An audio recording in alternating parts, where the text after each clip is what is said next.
Living, where we try and help you simplify and improve aspects of your personal and professional life. I have two amazing, exciting guests tonight that I can't wait to share with you. I met them through Stacy, who you saw in our previous show as we were talking about diversity in the workplace. And after listening to their podcast, I had to have them here to learn more about it and to allow them to introduce themselves to you so that you can enjoy that too. The hosts of the Purpose Addicts podcast, Shane and brains blowing up already tonight. Shane and Victor, the two hosts and creators of the podcast. So tell us a little bit about yourselves and about the podcast that you all started. Yeah. So I guess I'll go first, Shane. Yeah, I should have probably told you that in pre-production. Yeah, that's all right. So I am Vic, better known as Coach on the show. My background is career-wise started out in sales. And I've spent a good majority of my career in learning and development. In that umbrella, I serve as a professional coach, both personally and professionally, to a lot of individuals. I've served as a mentor and coached to different professionals over the years, as well as I've done some, coaching in my spare time for youth sports. And as for me, I have a passion for helping people. And that's kind of what drove me to where I am now in my career. I've always been in a place to try to help empower people to elevate who they are, their results that they produce, and just their lives. Because I think that if we can help each other get to a better space, then we can all live a better life. It's not about being selfish. So that's enough about me. I'll turn it over to Shane. I am Shane Calhoun. I guess I should properly introduce myself as Dr. Calhoun, but that is still kind of odd to me. I am a educator, by trade a band director. I've been for 13 years. I also coach varsity basketball, little music production. So if you read my bio, it's all over the place. It's just technically educator, author, scholar, producer, all kinds of stuff. I'm a music guy, have a bouncing 3-year-old little boy that takes all my time, and that's just me in a nutshell. Fantastic. Well, you created a podcast called Purpose Addicts. So what does purpose mean to you? And what brought you to believe in this so passionately that you're putting the time into producing a weekly podcast? For me, go ahead. Yeah, I guess purpose is kind of, for me, is what we're put here to do and be. And it's a daily, day out walk that can change from year to year, month to month, week to week. Me and Vic laugh all the time. Who we are now is totally different to who we were just a year ago, or even just 2 years ago when we actually started talking about developing the podcast. So this is purpose is just about walking in, or my personal belief of purpose is about walking in who you believe you are and what you believe you were put here to do. And that's just my idea of it. Yeah, I would say purpose for me is all about what you expect of yourself.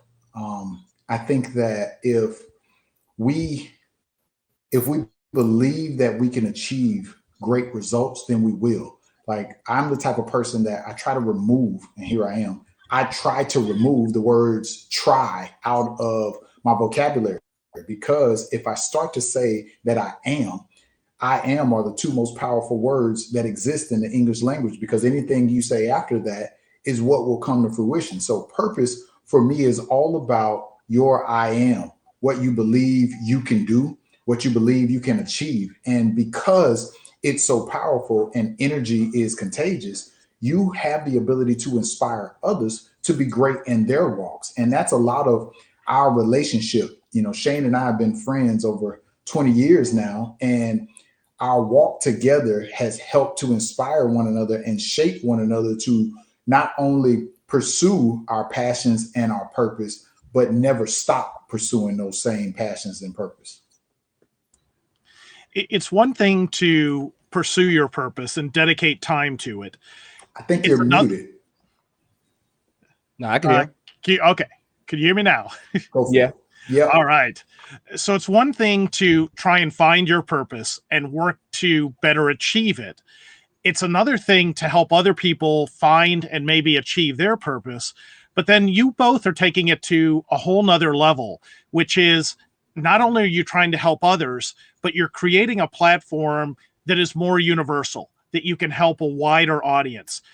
How do you go about this? How do you think people can discover what their purpose is?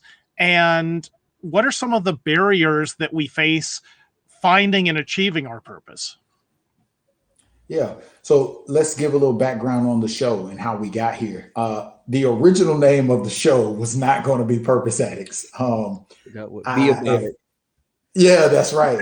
So the original name we picked was Be About It, right? Because Shane and I were always of this mentality that if you're going to walk the walk, right, if you're going to talk the talk, you got to walk the walk. And so you got to be about it. Whatever you say you got to do, you got to be about it. And what was it? Maybe 2 weeks before we planned to launch the first episode, Shane? Yeah. Was it something like that?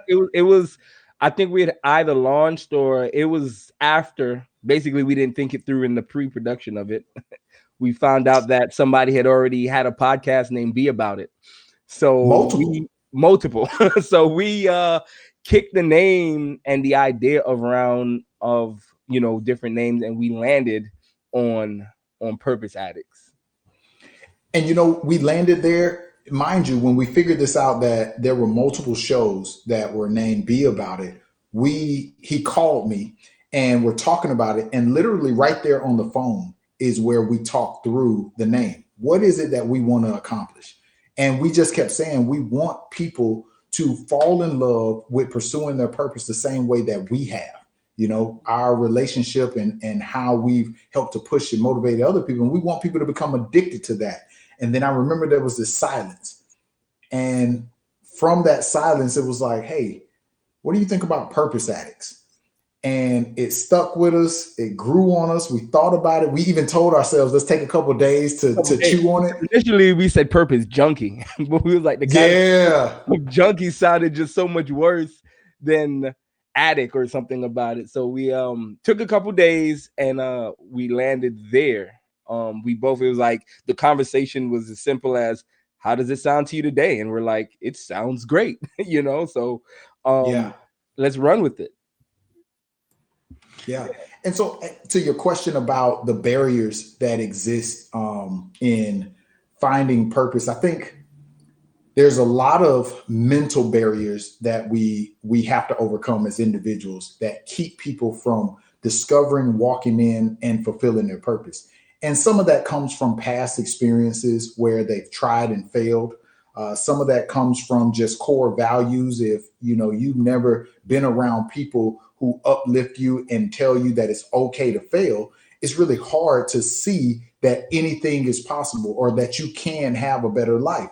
And so when we think of the show and our conversation, we are trying to help people and be a part of their circles in this platform and in this space in the event that they don't have that support system and that support group. We're telling them and showing them not only from our experiences, but from our experiences who are still trying to do it.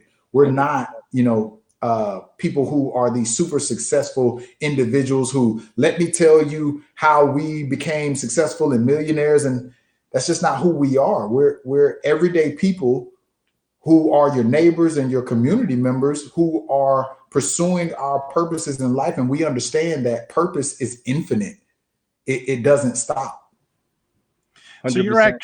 So you're actually sharing as you're going through the journey yourselves and thinking about what are the different aspects of purpose? What are the different themes that someone should consider? They're actually following along with you while you're on the same journey. So as you're learning, they're learning. How do you tell, for the people who haven't had a chance to listen to it yet, what is a typical show like? The typical show will start with, your normal introductions. And I just have to point this out because our brains kind of are always in sync. Vic literally took the answer right outside of my head of what I felt the purpose of the podcast was. It's kind of odd listening to it, but the show kind of starts with normal banter introduction. How you doing? How's the family? Kiss the baby, that kind of thing. And then we share a segment called What Blew Your Mind. So there may be a couple things that I've heard throughout the week that have really had my brain ruffled. Like I have 2 this week for the show that I can't wait to get to. And then we begin to talk. After that, we get into the crux of the conversation of whatever the theme is. We don't pre-record anything. We don't talk about anything. Usually we just shoot the topic and we just say, hey, what do you like to talk about? This, and this. And we meet and we go for about an hour and a half. And then we end with a motivational quote, which Vic usually takes. And that's the pod in a whole. And it's just what I appreciate most about the podcast, and I didn't realize it until we had this conversation, is the rawness and the vulnerability that we experience in the midst of it. Mm-hmm. Because like Vic said, we are very much so walking this journey of being addicted to our purpose, and just having a platform to vent and get that out on a weekly basis is really cool. Recent feedback I was actually talking with a guy today. He mentioned that one of the aspects that he likes about the show is the fact that we are not on the same page. We don't always agree. We disagree, which is good. And when I think about it, when people give me that feedback, I don't think we disagree. And no. I guess I don't see it that way. But if you take a step back and a lot of our perspectives, I think our approach to the same thing is often different, and that may be perceived as we disagree, which gives us that banter, which has existed ever since we were kids riding, to school together. That's just how we've always been. Yeah. It's not a disagreement. It's a lot of the time our ideas overlap. It's just the lens in which we see it. And like Vic said, our approach to it. And I think that really comes across strongly in the show.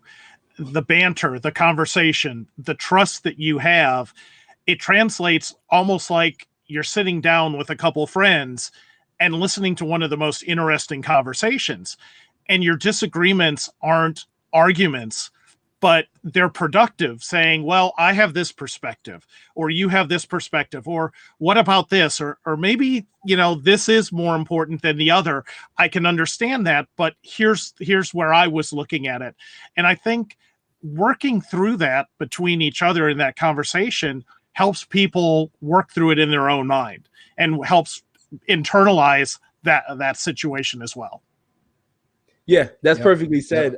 I was thinking as you were talking again, like the name of the podcast could easily be Fly on the Wall, where it's just 2 buddies getting together talking, and whoever's listening on the other end, it just has the opportunity to be the fly on the wall to hear some of the conversations that we have. That's how it's always been, though, because when we were in high school, we would ride to school together. We would go everywhere together. Every time you saw one, you saw the other. And so people would ride with us, and they would always be in the back seat because we gave each other priority to the front seat. It was automatic shotgun, as we called it. So the people who would ride in the back, later on, we would find out what their experience was like, because they would tell us, you could just sit in the back seat and just listen to those 2 talk. And it's one of the most entertaining conversations you have been a part of. And that was what we wanted the show to feel like. We wanted the show to feel like you're coming along for a ride with us. Sit in the back seat, hang on. I promise you'll have a good time. With as well as the 2 of you get along, it would be easy to think that, you just set up a time, you start recording, you have this conversation, you have, the 3-part script you go by. But there's actually, I think you all take an interesting approach to the preparation. So tell us a little bit about the theme or the idea for the show. And then what are the parts of the show that you share with each other ahead of time versus you're hearing it live as if we were sitting in the back of the car with you? I'll take this one. And I would say on my end, absolutely 0. I probably spend more time talking to myself about the topic than actually talking to him about it. And I think that's the the difference in our personalities. I'm very last minute, sporadic, fly by the seat of my pants. Vic is very by the book, line, need to have a plan, need to have a focus. So when I say we literally don't have much conversation outside of the title, that's literally how the conversation goes. Now, within myself, like last week, we did the show. The name of the show was There's Levels to This. And that topic came up because I was just thinking about the different conversations we'd had the week before. And it took me down a path where I was experiencing the different levels or the failure to reach different levels within my life. So I literally spent the whole week, if you want to call that preparation, talking to myself about it. And, you know, I called him one day and said, hey, brother, how you like this topic? He was like, cool. And that was as much prep as we are. Vic is organized and structured. I just read the comments. That is as much prepping as we do on this end. The other, you know, funny thing, just about an hour ago, he called me. He said, hey, they sent you questions for the interview we're doing today. I'm like, yeah, cool. I'll check it out. Sorry, I hadn't got to it yet, you know, but that's just my personality. And I knew he, one, hadn't looked at the questions, two, probably wasn't going to look at the questions. But out of the two of us, somebody has to be the responsible one. Absolutely. Well, and that's, you know, with any good relationship, with any good partnership, you compliment, or else you would get bored. And even as we were starting up, you know, I logged into the studio ahead of time to set up, and I'm like, hey, do you know Doc's username? I don't know if he's going by Shane or Doc, because I can't invite him to this show unless I know what his name is. Luckily, you had a really unique last name and it popped out and was able to add you. But I think that balance, that harmony comes across, and it actually, with the shows I've been able to listen to so far, and I am catching up, there seemed to be more prep because the conversation went so well and it was so deep on both levels. Like, it was really the level of transparency that you've described, and actually getting into these topics and sharing what you had learned. It seems like there had been more discussion, more prep to find, okay, there's 100 things we could talk about, but here's the 3 or here's the 5 that are most important. So it's amazing that isn't necessarily the case. You know, funny enough, I wish that there was more prep into this, but truthfully, that is a part of that balance. Like, when I want to be so organized and prep, Shane will go, nah, we don't need to do that. Like, let go of that structure, kick all of that out of the way. And I hear his voice in my head correct me in other parts of my life when I want to be super structured, say, nah, you don't need that. You don't need that, man. Let's just freestyle. Let's just go. We have an idea. This topic is really our passion. It's about who we are. And the best part of our conversation is when we can draw on some real natural, organic, in the moment experiences, really and truly. On my side, you know, my prep is probably similar to his. If we call each other and talk about a topic, that's taking it one step further than what we normally do. Most of the time, we text each other a topic. And even then, that topic might not be fully put together. It may just be a concept. We don't come up with the titles until after the show has happened. And I'll give you an episode. Hold this break. I'll tell you when to throw it. The title literally came from inside of the show. After listening to it, you know, I will say we do have a structure for producing the show. So we have a specific day we record. We have a specific time that we record. We have a specific day or days that we do editing. We have specific day and days that we review before we post, just to catch any necessary edits that we might need to make. And we have a day that we produce.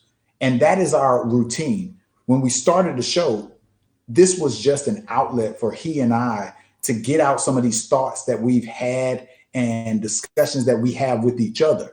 It was never meant to be a job. And in fact, that was one of the things that we said to each other. The day that this feels like work, we stop. And it hasn't felt like work yet. And so that freestyle, that freelance flexibility that we have in the show allows for it to still remain fun. Yeah, it's absolutely amazing, and I encourage everyone, check it out.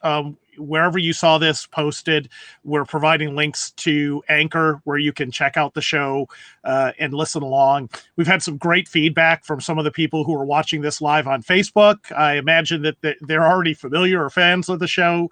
And one of the things that really struck me was iron sharpens iron. And the fact that working through these conversations, working through these topics, you're taking people on that journey, you're helping them and incorporating that. How has some of the show or some of the topics or even some of the guests you've had on influenced or helped you in your personal lives as well?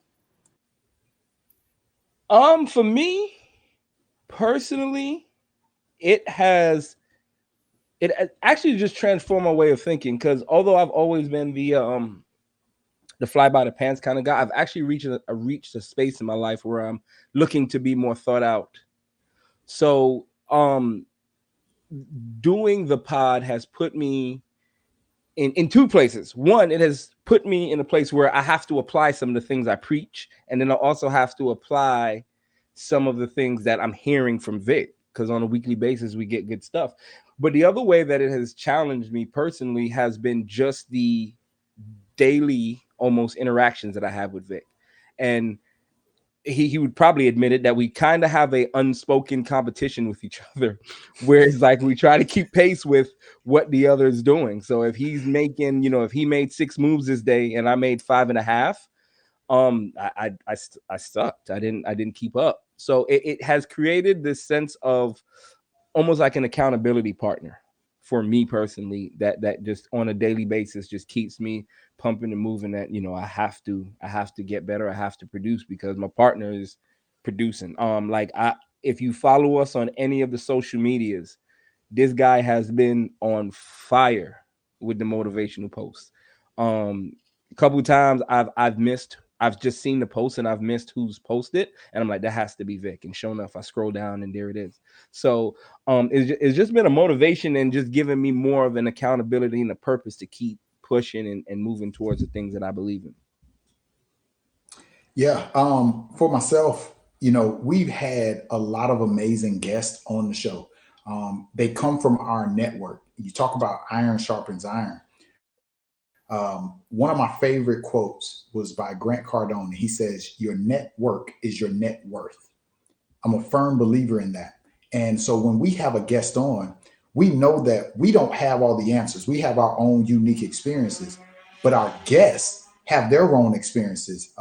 There's a third member to this combination, and I would be probably cursed out later if I did not give her a shout out. And that's our good friend Nelsia Marconi. I call her Marconi. I'm sorry, Nelsia Straker. OJ, don't kill me. She is the third important cog to who we are to balance us out. And she is a lieutenant, I believe, she works for Seminole County Sheriff's Department. And in that, she came on the show, and as our sister, she told us about her journey, some of the challenges she had to overcome, some of the experiences that she's had. And because of that, I learned about that career field and how to get into it.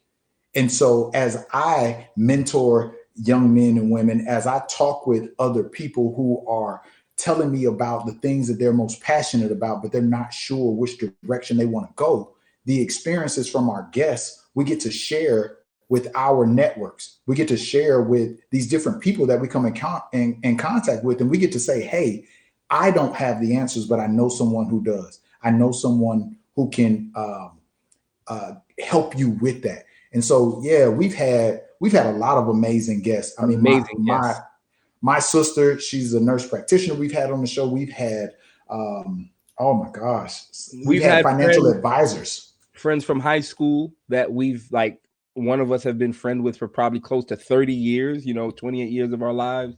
Lawyers, We've had doctors, we've had politicians, hey, sorry guys, I didn't say you guys by name, but it's like just amazing network of people that, and that's another thing from the podcast that we hope that you come across. Most of the things that you need to be successful is literally right there within you. You have it, but it's about activating those things and putting it to work. And that's what's been so amazing about our guests is each and every one of them we have known on a personal level for some period of time. Oh, math teacher, co-founder. Go ahead. I'll add all of our guests in every story have shared a bit of adversity that they had to overcome. They talked about overcoming fear and how to get how to break past that fear in order to discover their own purpose. And they talk about their network and the people that push them. The stories are so relatable. As much as this society may say that we are different and we have opposing sides, we are more alike than we are different. And so it's these shared experiences that allow us to help people, even if we don't directly know them. Well, and in conversations like this and the ones you have in your podcast, it seems so obvious that we have these shared challenges, different perspectives, but we can learn from everyone. Why do you suppose it's so much harder for us to do that in our daily lives and to not rely on our network, to not share that vulnerability with others so that we can help them, they can help us? Why do you think we have to do a podcast or we have to do a show like this to help people have these conversations or realize it's okay to struggle, it's okay to ask for help, and it's okay to share your successes with others? Yeah, there's a couple of reasons. One, social media is only pushing the positives and the large gains. And so it makes people feel like if they aren't progressing, if they aren't showing these large gains and come ups, that, there's no point in them sharing what's going on. The other part to this is vulnerability is hard. When I do sales coaching, sales is all about being vulnerable because you're dealing with people and nobody wants to be vulnerable. But there's this concept they call take the trip. Take the trip. Let's say the way you see the world is different than how I see the world, right? I may think that the sky is blue and the grass is green, but you may think that the sky is green and the grass is blue. Well, if I want you to at least be more willing to understand my perspective, why I believe what I believe, I got to be first willing to take the trip to your perspective, understand why you believe what you believe, so that when I invite you to my side of the world, you'll be more willing to do that. Nobody wants to be vulnerable, and that's extremely hard, but that's where the growth comes from. If I can be vulnerable enough to go to Shane and say, hey, I don't know enough about this. Can you teach me? And more than anything, not feel like I'm going to be judged for saying I don't know. That allows me to be more vulnerable. And I think that people just got to get over that fear. Shane, I know you got some insight on this. Yeah, I was reading the comments, keeping up with everything. It's the fear of, I think society doesn't teach us to be vulnerable or doesn't teach us to not want to be perfect, so the idea of having to, even if it's with your closest friend, the idea of having to admit to a shortcoming of or a level of failure is not easy at any kind of level. So I think that's what keeps people from openly communicating about those kind of things and failures and the lack of progress or lack of success. I'd love to, as you said that your shows don't always have any more prep than a text with a potential title. I'll do the same and spring one on you guys to see how you would respond. One of the things, and I heard this in the show, and it's something that I struggle with, is the word fail. And, primarily my day job is in IT. And there's a lot of people in agile methodology saying fail fast, fail safe. And for me, if you're learning, if you're working, if something comes out of it, even if you found out, don't do it that way again, how is that a failure? And so one of the things I struggle with is we're so bent out on anything that isn't a desired or perfect outcome is a failure. And in my mind, really the only failure is not trying. So 100%. what does fail mean to you guys, and how does that affect you trying to achieve your purpose? I've been working hard to fail as often as possible here recently. And this is something that I've probably in the last 2 months or so, where I've been actively putting myself in positions where I would quote unquote fail. And along with that journey of trying to fail, I am trying to replace the word fail with the word learn. Because if you learn, you never really truly fail, because you have a tangible piece of evidence that can help you in the next phase, so you don't bump your head on that rock, so you don't make that same mistake. So I think all of us getting comfortable with the idea of failing, or all of us giving ourselves the opportunity to learn, is how you actually get to that next level, and how you actually achieve and move closer to what it is you were put here to do. Yeah. Failure is a great teacher. I played sports coming up, and my coaches always said that if you're going to mess up 100 miles an hour. Yep. Right. And so I try to apply that to my life. I'm married. I got 2 kids. My kids are college age. I'll be vulnerable for a minute here. When I left high school to go to college, I was this athlete that was highly recruited, and I expected to go play professional football, and everybody else expected me to do that as well. And that didn't happen, right? Huge failure. I was afraid of coming back home, to see people that expected me to have achieved a certain level of success.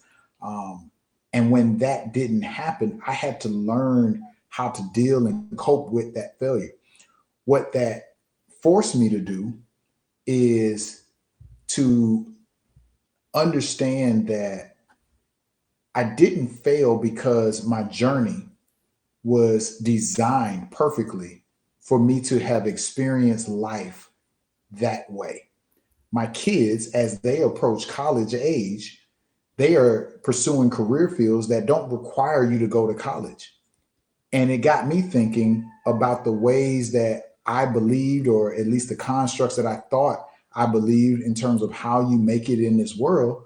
It challenged those ideas. Now, from that failure of not going professional, something I didn't share was I didn't graduate when I was supposed to graduate. I was 12 credits shy of when I left school. And so as my kids are approaching college age, and I'm telling them, you want to pursue college and you got to finish what you start, that reminded me, okay, this is a failure if you don't go back. So I went back to school, and I finished that last year. And funny enough, my daughter and I, she graduated high school the couple of weeks before I finished my getting my degree. And so I turned an opportunity, or what seemed like a failure, into a huge success. And it's a part of my story that I get to share that experience with people, to say you can really overcome anything. You just have to believe that you can. So failure and fear, I think, go hand in hand. One of the messages that I've heard, at least in the podcast that I've been able to listen to so far, that pops up from time to time is success, your purpose, it isn't a destination. It's not suddenly one day you're there and it's over. Personally, that was the mistake I made with marriage. I'm still married. I got past it, but I thought once you got married, all the hard work was over, and everything you did, it was just going to be easy from then on. And then I'm like, man, this is a lot of work. So talk to me a little bit about helping people understand that there may be milestones, there may be achievements, times where we can stop and celebrate, but there's no magic moment when you hit success and it says winner and everything's done. Yeah, I guess Hans, you're in my head as well. Because I just had another thought today. Today I saw on Twitter, and this was actually one of the things that blew my mind. This guy named Tyler Billion, who I follow his podcast, he made the comment. He said, if and I'm paraphrasing, he made the comment, I guess you feel pretty dumb if right now you're only making $36,000 and you just own a house or something, or you're struggling to make your house payments. And it made me think about humility and understanding that in this walk, we really have to respect the fact that it is a process.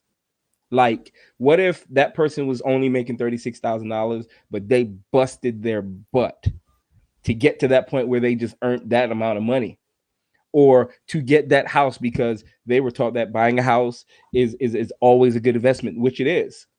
I think too many times as people, we do two things. We lose focus of the purpose of the progress, and that it's a journey as opposed to a destination. And then I think once we get to the other side, people tend to forget about the process, and we start shaming people for them other processes. So I think it's key that every person understands that no two journeys are alike, and it's always about how you got there. You know, with Vic's story, he graduated with a 4.27 or something. I'm making that number up. All right. Yeah. I barely graduated high school. You know what I'm saying? So forward the clock, 15 years later, I'm graduating with a PhD, you know? So imagine if somebody would have cast me off then. So we have to respect that life is strictly about the process. And the key is that you just never stop. You know, time, we have a limited time, but your job is to not waste time and to make best of your time that you have here. But understand that every day that you wake up, you have time. And that's the key. Yeah. Shane helps me to put this in perspective. A couple of years ago, everybody gets 24 hours. You can't make any more time. You don't get any more. The question is, what are you going to do with your 24? How do you use your 24? At one point, when the pandemic happened and it shut everything down, my schedule changed. A lot of people's schedules changed. You're working from home, and whereas before my routine was to get up in the morning and go work out, okay, I don't have to do that now. If I want, I can actually go to the gym at 10 o'clock at night because I don't have a commute, so I don't have to get up as early. You know, what you do with your 24 is totally up to you. And the lesson is in the middle. It's always about the journey, never the destination. The lessons are in the middle because those are where the memories and the moments are created. That's the stuff that's impactful, not where you finish. Talk to me about the progress and the process within the process. That's what I want to hear about because that's where I'm going to learn. Well, another destination that you have warned people about is success isn't about being rich. It's not about money. That too often we get caught up on, my income, my wealth, my car defines how successful I am. And I felt you all have done an amazing job about talking, not about the journey, but talking about the accomplishment. And does that come back to finding your purpose? That no one's purpose is really to be rich. It is to do something else, to be something else. So how does that fit in to help people not chase the short-term financial success, but instead focus on what might be a longer or more fruitful journey? I think the word that comes to mind is fulfillment. People get fulfilled based on what they do with the money. That's where the fulfillment comes. Shane says this, when you are able to add value to other people, that is absolutely more rewarding than, the money and that level of accomplishment. It's the ability to see something that you want. And I mean, see it so vividly that you can describe it to a T over and over to people, and then work to put yourself in position to achieve that. That That's the fulfillment part of it. And that does something for our spirit. At the end of the day, I think we're all here on this earth trying to find ways to feed our soul. That is the simple answer for me. For me, the simple answer is if you do something you love, you'll never work a day in your life. So, for me, and money was a thing. Like, I think my perspective of money changed when I realized how much money I've actually blown. You can always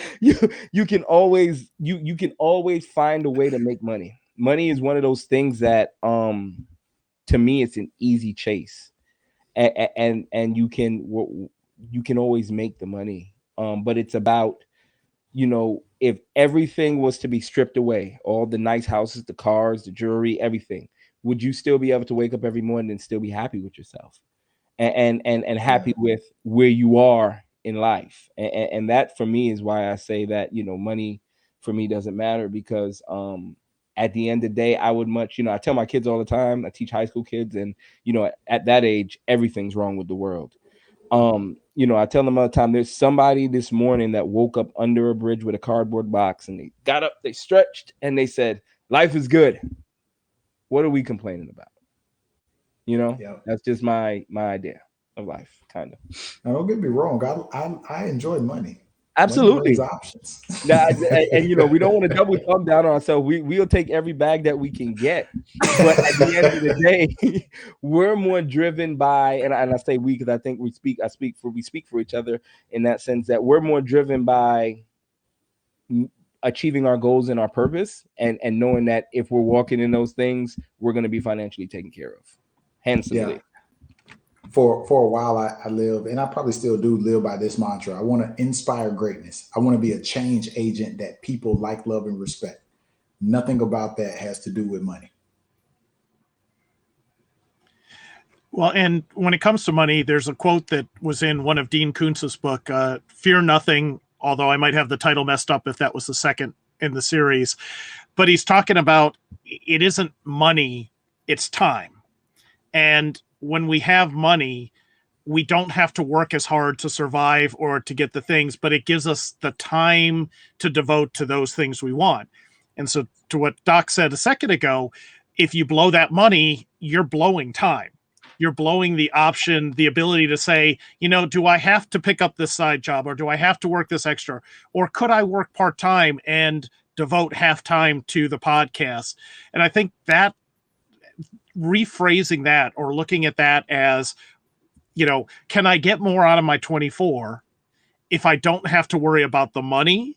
And in some cases, that's worth maybe putting some things off now so that I can have more use of my time a little bit later. Yep. That's in essence what we're all fighting for. Yep. Well, we all know that, we're all just starting in on this journey. You've had great success with the podcast. It comes across so professionally, and so it's like you said, it's like riding in the car with you and listening to this amazing conversation, and just so glad to be there. If things go well, where does it go from here? What are you hoping to do with the show, the audience, with your purpose? Where would you like to see this go moving forward? I truthfully haven't thought about the next step. Personally speaking, it'd be great to get picked up by a bigger platform to have a longer reach, or maybe, be compensated handsomely for this. But it's for me right now, I'm just enjoying the ride of where we are right now in the moment, and enjoying the process of building a following and reaching more listeners and getting the emails and the text messages about, the pod. So maybe I'm short-sighted, and maybe I haven't planned far enough, and maybe I should. I want to be on iHeartRadio with the morning slot of the Purpose Addict podcast. So I'm just throwing that out there. But just enjoying the ride and just taking the journey for what it is. Yeah. We're both competitive. I would love to be number one on every platform. I'd be lying if I didn't say that was what I wanted. also want to expand our reach. And I think being number one allows us to reach a wider audience to be able to help more people in our community to grow and be better versions of themselves. Um, but we have not talked about goals. And I think there's a part of this too. One, we have several projects on our plate with, our individual platforms as well as with our families. And as you talk about time, we've probably matured to a point where we understand time with our family is important, and we have to be intentional and be in those moments, because early in our careers, as we passionately pursued our careers, that we sacrificed that time. And so now at this stage in the game, we definitely want to be intentional with spending time. We are also we're the type of people that if we set goals around this to grow it, the effort that we are going to put behind it is going to be exponential, right? And so we have to temper sometimes our passions around the show and let it freelance, as Shane would tell me. God will. Yeah, let it happen. Let it happen organically. Because we're both of the mindset of, if we set the goal, we have to get it. And this is not the job yet. If somebody wants to offer us the job, and I noticed in the comments somebody put a book deal. I would love to hear the idea behind that and what you're thinking about that. I'm sorry if I diverted a little bit, but I would love, reach out to us somehow on that idea. I would love to hear more about it. But I think it's just being committed to what took us here. This not being a job, being transparent, and just helping people and ourselves get to that point where we're maximizing out on our purpose. Well, and Seth Godin talks about this in his book, Linchpin, those indispensable people in our lives or organizations who keep things going, who help out, who always find a way of getting things done. And one of the things that stuck with me was, when you're following your passion, when you're doing something you love, he calls that your art. And for both of you, your art is helping people. It's helping each other. It's helping find the purpose and helping make the world a little bit of a better place.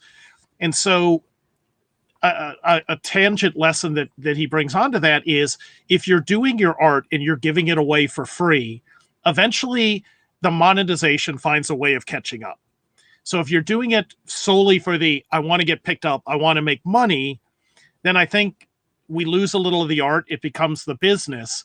And eventually, hopefully, that audience helps support our passions and what it is we want to do, and lets us reach more people. Yeah. There's people out here struggling who need support, who just need an encouraging word. There's enough negativity going on in the world.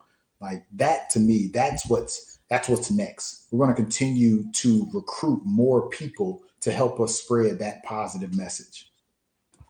Fantastic. Well, I know you found at least one new fan in the audience, Amy Riddell from Toronto, who actually had connected you with, who runs a fantastic series of conferences. And hopefully you'll be able to reach more people through this channel and others. And really, that's what it's about. And so I encourage everyone out there, have that conversation with someone, whether it's at work, whether it's in personal. Take that chance and share something. You might be able to help them. And as Shane just posted in the comments here, for everyone else who is watching on another platform, we'll make sure and share that link and the recording across all those platforms so that you'll be able to see our responses as well. But not only check out the podcast, but think of people in your life who could benefit from it. Share it with them. And you never know, it might be the right message at the right time and have a fundamental impact on their life. So as we're closing out today, and I can't thank you both enough for taking time out in your busy schedules in this evening to join me here, what are some parting thoughts for the people listening out there? Nothing is impossible. Just, every day walk it and believe with a passion that you can be and do and achieve everything that you set out to be. And please check out the pod and reach out to us and connect. Vic normally does all the plug-in, but just want to motivate you guys, let you guys know that you were put here to be special and do special things. And as long as you keep putting that right in front of that left, you can do it. Yeah. Everyone knows that I have quotes, as some people would call them, Vicisms. So first is, fear does not stop death. It stops life. So don't let your fear keep you from living. Preach.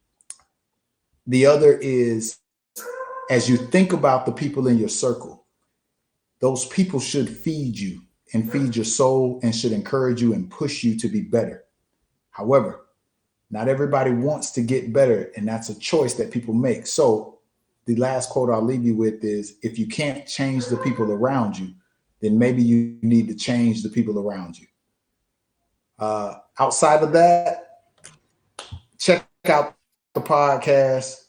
Great messages. We have a good time on there, and we want to expand the audience. We always say the model for the show is live life on purpose. We would love your feedback, so don't hesitate to reach out to us. You can catch us on all the social media platforms at Purpose Addicts. You can also email us, purposeaddicts02@gmail.com. We have our individual platforms. You can often find me, Coach Vic 14, and or Victor Nichols on most of your social media platforms. Shane, you want to share yours so they can find you individually? Yeah, can I share mine in a quote? My individual platform is at Create and Hustle 1440. I think that's on Facebook and Instagram. And my quote is, he who opens the door, opens the door. Thank you. Loving it. This is, I had a great time. And for everyone out there, you could reach out to them. And if you liked seeing them on this platform, in this format, we love the podcast. We know the podcast will continue. But if you loved seeing the live interaction, the ability to talk with them, let them know. Let them know if that's a direction that they should extend, into a live arena, if that's good. Until then, we'll look forward to catching more episodes of the show. So again, we'll make sure that the link is posted everywhere that this broadcast was. Want to thank everybody out there. We had 135 live viewers, which we really appreciated, and almost as many comments going on here. So everyone, please stay safe, stay healthy. And as you heard tonight, reach out that helping hand. You never know how much someone might need it, and that somebody might even be you. So thank you so much. Please have a great evening. Thanks, Hans. Appreciate you having us on, man. Thanks, Hans. This was awesome. All right. Great to meet you both.